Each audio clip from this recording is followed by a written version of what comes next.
Το whole generation του Minecraft είναι εντελώς τυχαίο και οτιδήποτε που θα συμβεί στον κόσμο σου εξαρτάται από έναν συγκεκριμένο αριθμό, ονόματι seed. Και επειδή τα seeds είναι εντελώς τυχαία, υπάρχουν κάποια που κάνουν τον κόσμο να φαίνεται εντελώς ακραίο. Στο σημερινό βίντεο θα μιλήσουμε για τα πιο τρελά seeds στο Minecraft. Αλλά πρωτού συνεχίσουμε, θα το εκτιμούσα πάρα πολύ άμα κάνετε τα πιο απλά μεν σημαντικά πράγματα. Like, subscribe και καμπανάκι. Διότι όχι μόνο είμαστε πάρα πολύ κοντά στους 60.000, αλλά και αυτό είναι το πρώτο μου βίντεο από το νέο μου PC. Και χωρίς να πολυλογώ, αλλά ξεκινήσουμε.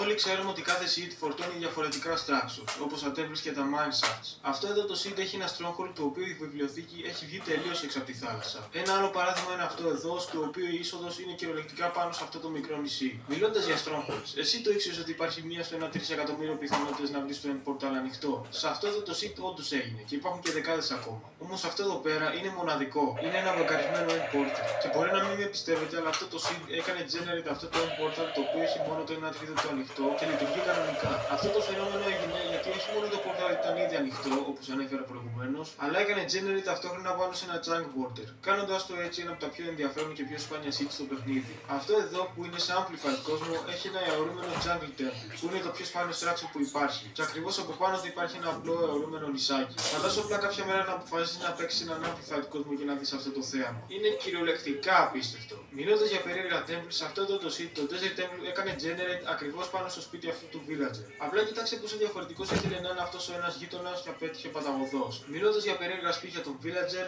αυτό εδώ το seed έχει κυριολεκτικά έναν ουρανοξύστη, ο οποίος φτάνει τα 150 blocks σε ύψος. Η αιτία που οδήγησε σε αυτό το generation ήταν πολύ απλά επειδή για οποιοδήποτε λόγο το παιχνίδι αποφάσισε να σπονάρει αυτό το σπίτι πάνω σε αυτό το αιωρούμενο νησάκι. Και όταν το έκανε, το παιχνίδι είπε: για κάτσε λίγο, θεωρείται σε κάποια σημεία. 11 μήνες, ας φτιάξουμε τον Burj Khalifa στο Minecraft. Νομίζω πως όλοι ξέρουμε ότι villagers και villagers μισούν ο ένας τον άλλον. Λοιπόν, αυτό εδώ το seed έχει ένα χωριό κυριολεκτικά μέσα σε ένα woodland mansion. Με τη φάση να γίνεται Ρωσία-Ουκρανία. Αν νομίζετε ότι αυτά τα seeds είναι ακραία, το μόνο που έχω να σας πω είναι ότι τώρα αρχίζουν τα ωραία. Γιατί σε αυτό εδώ το seed το Ocean Monument βρίσκεται μέσα στο stronghold, κάνοντας τη φάση ακόμα πιο δύσκολη εξαιτίας των Ender Guardians. Ένα άλλο seed είναι αυτό εδώ, το οποίο περιέχει ένα Ocean Monument, αλλά αυτό δεν είναι που το κάνει σπάνιο. Το μέρος που το κάνει generate, καθώς έχει μόνο σπονάρει σε Badlands που είναι ήδη πολύ σπάνια, αλλά και το ότι έκανε generate σε ένα τόσο στενό σημείο είναι που το κάνει πολύ σπάνιο. Αυτό εδώ το Mineshaft στην 1.16 έκανε generate σε επίπεδο Season 2, δηλαδή 2 blocks πριν το wall. Και ξαναλέω, είναι πριν το Killed Cliff Summit.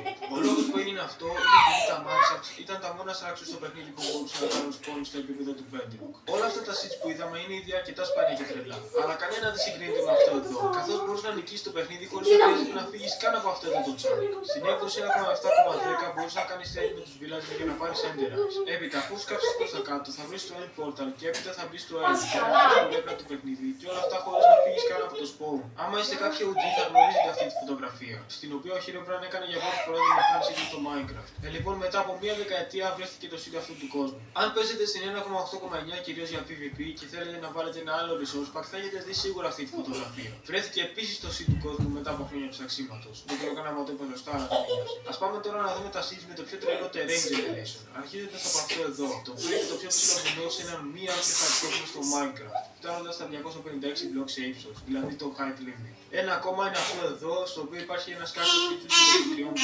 κάνοντας τον πιθανότατα το πιο ψηλό κάρτο που υπάρχει στο Minecraft. Μπορεί κάποιες structures να φαίνονται βαρετά μόνοι τους, αλλά όταν κάνουν generate ψευδικό έδαφος, τα πράγματα αλλάζουν. Φαντάσου να φτιάχνεις ένα καινούριο κόσμο και να σπονάρεις ένα χωριό, το οποίο όχι μόνο βρίσκεται πάνω σε ένα μικρό νησί, αλλά είναι περίπου τα 2 σπάνια πάνω στο παιχνίδι, όπως το κάνει και το παγωμένο ωκεανό. Μιλώντας για χωριά, αυτό το I want it in a bar, let's go.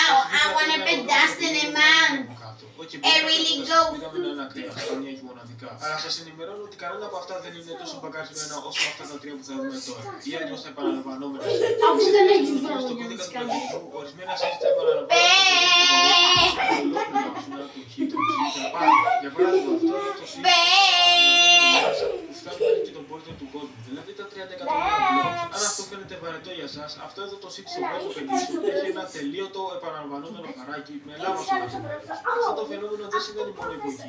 Στο web μπορείς να βρεις επαναλαμβανόμενα νησάκια αλλά και παγόδια στην επιφάνεια της θάλασσας. Παρόλο που έχουν βρεθεί πολλά επαναλαμβανόμενα seeds από την κοινότητα του παιχνιδιού, η πιθανότητα για να βρεις ένα τυχαίο κόσμο είναι 1 στα 140 δισεκατομμύρια. Αλλά ξέρεις τι άλλο έχει μία στιγμή πιθανότητα? Το να κάνεις τώρα like και subscribe για να βλέπεις και άλλα τέτοια βίντεο. Bye!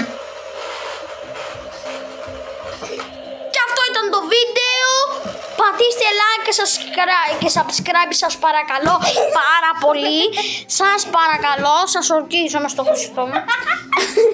Σταμάτα.